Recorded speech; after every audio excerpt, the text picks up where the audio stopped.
आप देख रहे हैं MKA TV न्यूज़।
शुक्रिया आपका बहुत।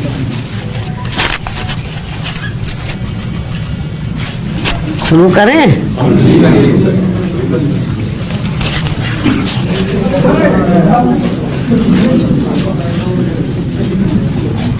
सबसे पहले आज मैं अपने जन्मदिन के मौके पर आप सभी मीडिया बंधुओं को वे आपके माध्यम से पूरे देशवासियों को तथा बीएसपी के सभी छोटे बड़े पदाधिकारियों, कार्यकर्ताओं एवं अपने शुभचिंतकों को भी नववर्ष सन 2024 की हार्दिक बधाई एवं शुभकामनाएं देती हूँ। साथ ही कुदरत से ये भी कामना करती हूँ कि ये नववर्ष सभी की जिंदगी में अपार तरक्की व खुशहाली लाए तथा आए दिन नई नई आ रही बीमारियों के प्रकोप से भी जरूर बचाए। वैसे मेरे जन्मदिन को लेकर आप लोग ये अवगत हैं कि नव वर्ष के पहले महीने में ही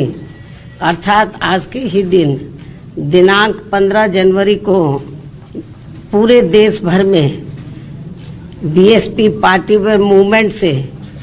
किसी न किसी रूप में जुड़े लोग मेरा जन्मदिन विशेषकर जन कल्याणकारी दिवस के रूप में ही मनाते हैं और वे इस वर्ष आज भी उसी मिशनरी भावना व सोच के तहत ही मेरा जन्मदिन मना रहे हैं। पूरे देश भर में मेरा जन्मदिन मना रहे हैं। उसके लिए मैं उन सभी लोगों का व अपने शुभ चिंतकों का भी हार्दिक दिल से आभार प्रकट करती हूँ। हालांकि इस मामले में मैं ये भी कहना चाहूँगी कि हमने यूपी में अपनी पार्टी के नेतृत्व में 4 बार रही सरकार के दौरान यहाँ सर्वजन हिताय व सर्वजन सुखाय के लिए और उसमें भी खासकर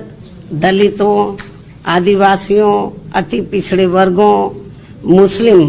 व अन्य धार्मिक अल्पसंख्यकों के साथ साथ गरीबों, मजदूरों, बेरोजगारों, छात्रों, युवाओं, महिलाओं, व्यापारियों, कर्मचारियों, किसानों व अन्य मेहनतकश लोगों के हित एवं कल्याण के लिए भी अनेकों अति महत्वपूर्ण जन कल्याणकारी योजनाएं शुरू की हैं, जिनके अब देश में दूसरी पार्टियों की सरकारें नकल करके व नाम एवं थोड़ा स्वरूप आदि बदलकर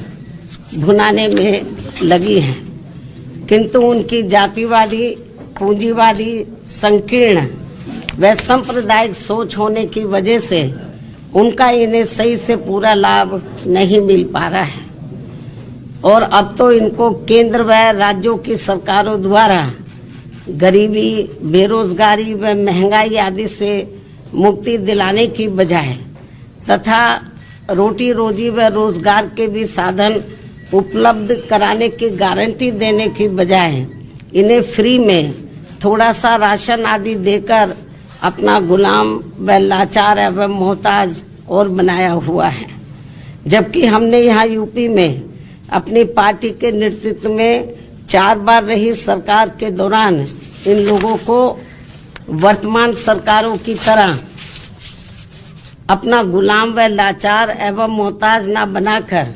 बल्कि इन्हें बड़ी तादाद में सरकारी एवं गैर सरकारी क्षेत्रों में रोटी रोजी एवं रोजगार आदि के साधन उपलब्ध करा के व इनकी गारंटी देकर काफी हद तक इनको अपने पैरों पर खड़ा भी किया है। साथ ही इन्हें मान सम्मान व स्वाभिमान की जिंदगी बसर करने का भी काफी मौका दिया है, जो वर्तमान में हमें कहीं पर भी होता हुआ नजर नहीं आ रहा है। और अब पिछले कुछ वर्षों से केंद्र व राज्यों की भी सरकारों द्वारा अपनी इन सब कमियों पर पर्दा डालने के लिए जिस प्रकार से धर्म व संस्कृति की आड़ में राजनीति की जा रही है, तो उससे अपने देश का संविधान एवं लोकतंत्र मजबूत नहीं बल्कि कमजोरी होगा। ऐसी स्थिति में आज मैं अपने जन्मदिन के खास मौके पर व मीडिया के जरिए इन सभी दुखी एवं पीड़ित लोगों से व विशेषकर बहुजन समाज के सभी वर्गों से अर्थात दलितों, आदिवासियों, अति पिछड़े वर्गों, मुस्लिम व अन्य धार्मिक अल्पसंख्यक समाज के लोगों से ये कहना चाहूंगी कि वे अपनी रोटी रोजी व रोजगार आदि के लिए तथा मान सम्मान एवं स्वाभिमान की जिंदगी बसर करने व अपनी वर्तमान एवं आगे आने वाली पीढ़ी की बेहतरी के लिए भी अपने संतों, गुरुओं व महापुरुषों में भी खासकर महात्मा ज्योतिबा फूले, श्री छत्रपति शाहू जी महाराज, श्री नारायणा गुरु, परम पूज्य बाबा साहब डॉक्टर भीमराव अंबेडकर एवं मान्यवर श्री कांशीराम जी आदि के बताए हुए रास्तों पर चलकर अपनी एकमात्र हितैषी पार्टी बीएसपी को हर मामले में जरूर मजबूत बनाना है तथा जिनके हित व कल्याण के लिए मैंने अपनी पूरी जिंदगी भी समर्पित की है। साथ ही केंद्र व राज्यों की भी सत्ता खुद अपने हाथों में लेकर बाबा साहब डॉक्टर भीमराव अंबेडकर द्वारा निर्मित संविधान में दिए गए संवैधानिक कानूनी अधिकारों का भी सही से पूरा लाभ लें, तभी फिर वास्तव में इन वर्गों के लोग अपनी खुशहाल जिंदगी व्यतीत कर सकते हैं। और ये सब हमने उत्तर प्रदेश में अपनी सरकार के समय में काफी कुछ करके भी दिखाया है, जबकि कांग्रेस, बीजेपी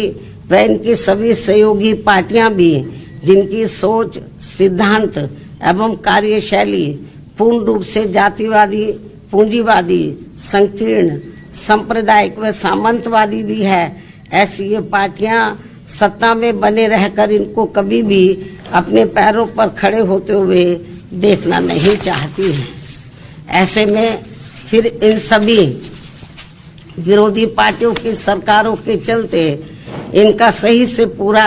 विकास व उत्थान आदि नहीं हो सकता है। इतना ही नहीं बल्कि देश में SC, ST व OBC वर्गों के लोगों को सरकारी नौकरियों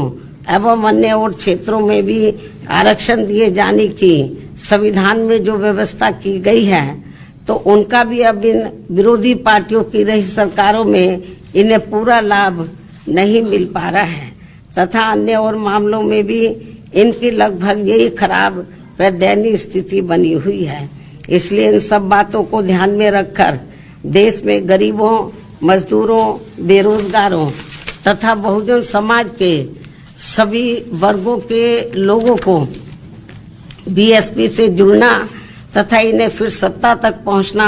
बहुत जरूरी है। किंतु इन्हें यहाँ ये बात भी जरूर ध्यान में रखकर चलना होगा कि ये लोग अपने इस मकसद में कामयाब ना हो सके तो उसके लिए यहाँ सभी विरोधी पार्टियां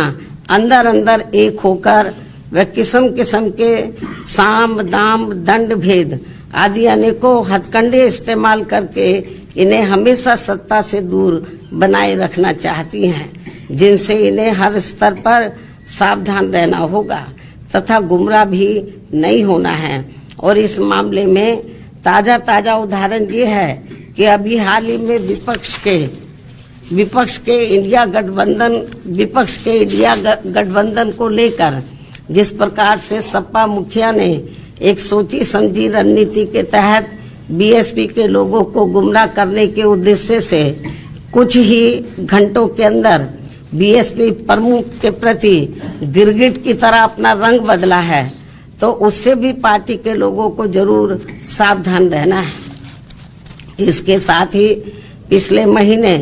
पार्टी की ऑल इंडिया की बैठक में आम सहमति से श्री आकाश आनंद को मैंने अपना एकमात्र उत्तराधिकारी घोषित किया था। तो उसके बाद से बीच में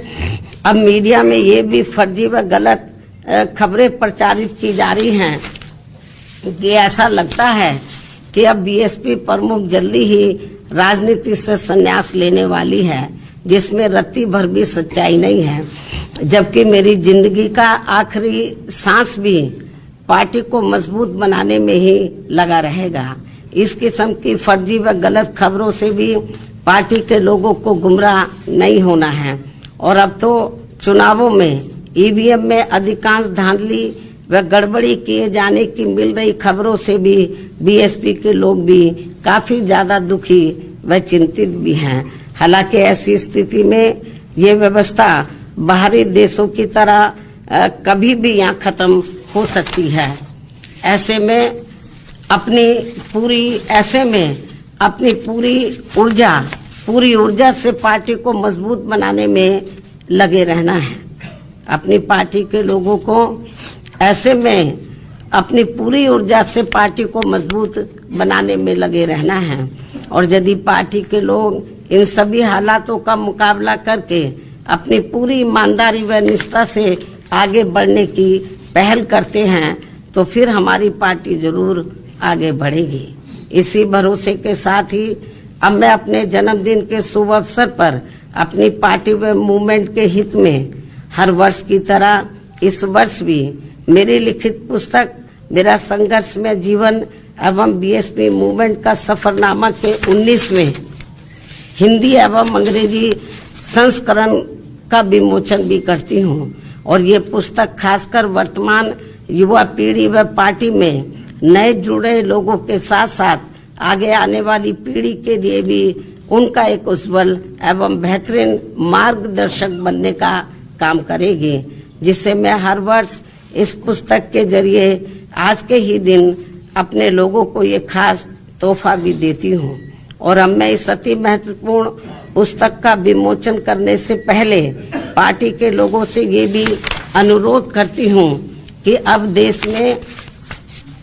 लोकसभा के आम चुनाव होने का भी समय बहुत कम ही रह गया है। और यदि इस चुनाव में पार्टी के लोग मेरे दिशा निर्देशों के मुताबिक चलकर व रात दिन कड़ी मेहनत करके अपनी पार्टी का बेहतर रिजल्ट ले आते हैं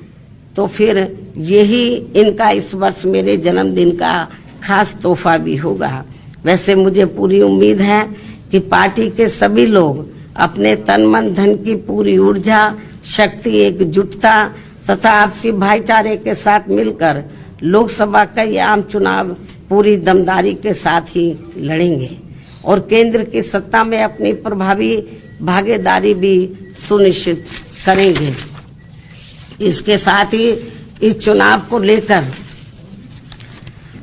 जहां मैं ये बात भी फिर से स्पष्ट कर देना चाहती हूं कि हमारी पार्टी देश में जल्दी ही घोषित होने वाले लोकसभा के ये आम चुनाव यहां गरीबों एवं उपेक्षित वर्गों में से विशेषकर दलितों, आदिवासियों, अति पिछड़े वर्गों, मुस्लिम व अन्य धार्मिक अल्पसंख्यक समाज के लोगों के बलबूते पर ही पूरी तैयारी व दमदारी के साथ अकेले ही लड़ेगी। और इन्हीं के बलबूते पर ही हमने सन 2007 में